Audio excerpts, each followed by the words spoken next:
ধূপগুড়ি যাওয়ার ঠিক পরের দিন সকাল সকাল উঠে আমরা চারজন বেরিয়ে পড়ি স্কুলটির আশেপাশে কি আছে তা দেখতে।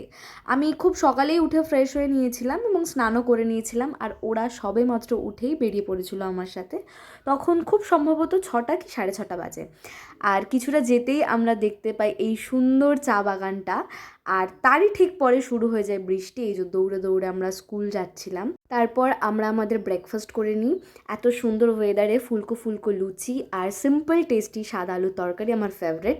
গল্প করতে করতে খেয়ে নিই, আর ওয়েদারটা ঠিক হতেই আমরা সবাই রেডি হয়ে বেরিয়ে পড়ি এই আশেপাশেই সাইট সিন দেখার জন্য। প্রকৃতির সুন্দর মনোরম দৃশ্য দেখতে দেখতে, টোটো করে যেতে যেতে, হাওয়া খেতে খেতে হঠাৎই চোখে পড়ে এত সুন্দর জায়গাটার। আমরা অনেকটা ওপরে ছিলাম, আমাদের নিচে নেমে গড়ান দিয়ে তবে ওই জায়গাটাতে পৌঁছাতে হয়েছিল। আর আমার এত মজা লাগছিলো, জল দেখলেই না আমার কেমন কেমন হয়, আমার খুব ভালো লাগে।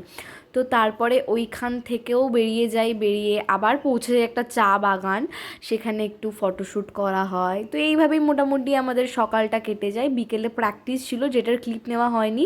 তারপর সন্ধ্যের দিকে 5 মিনিটের জন্য গাড়ি করে একটু বেরিয়েছিলাম, দিয়ে রাতে এসে ডিনারটা করে নিই। তো সেই দিনের জন্য এতটাই।